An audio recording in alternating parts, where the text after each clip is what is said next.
Final ଆମେ ମନ୍ଦିରକୁ ପଳେଇ ଆସିଲୁ ଭଗବାନଙ୍କୁ ଦର୍ଶନ କରିବା ପାଇଁ ସୁକୁଣ୍ଡା ଲକ୍ଷ୍ମୀ ନୃସିଂହ ପ୍ରଭୁଙ୍କୁ। ଚାଲ ଦେଖିବା ଆଗକୁ ବଢ଼ିବା, ଇଣ୍ଟରେଷ୍ଟିଂ କରିବା, ତୁମକୁ ଭଲ ଲାଗିଲା ଭଳିଆ ଚାଲ ଭଗବାନଙ୍କୁ ଦର୍ଶନ କରିବା। ଭାଇ ଏଇଠି ପୁରା କ୍ଲିନ୍ କରି ରଖୁଛେ ମନ୍ଦିର ଭାଇ, ଡିଟୋ ଫିଲ୍ ହେବ, ସୀମାଞ୍ଚଳ ଗଲା ଭଳିଆ ଲାଗୁଛି ଭାଇ ଡିଟୋ। ଭାଇ ମନ ଖୁସ ପୁରା, ଆଜି ମୁଡ୍ ଚେଞ୍ଜ ପୁରା। ଚାଲ ଭଗବାନଙ୍କୁ ଦର୍ଶନ କରିବା।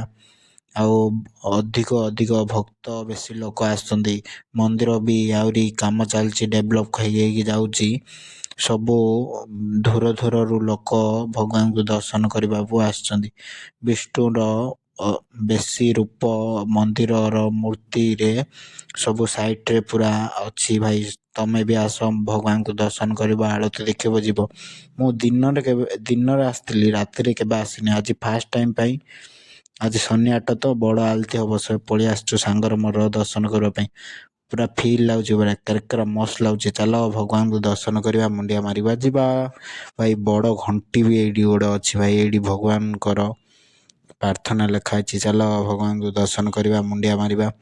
ଏଇଠି ଲକ୍ଷ୍ମୀ ମାଙ୍କ ବି ମୂର୍ତ୍ତି ବି ଅଛି। ଦେଖ ଲୋକମାନେ ଦୀପ ବି ଜାଳୁଛନ୍ତି ସେ ପାଖରେ। ଏଇଟା ବାହାର ଜାଗାଟା।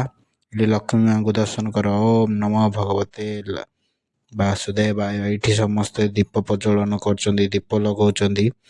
କେତେ କେତେ ଲୋକ ଆସିଛନ୍ତି ଭାଇ କୁଆଡ଼ୁ କୁଆଡ଼ୁ।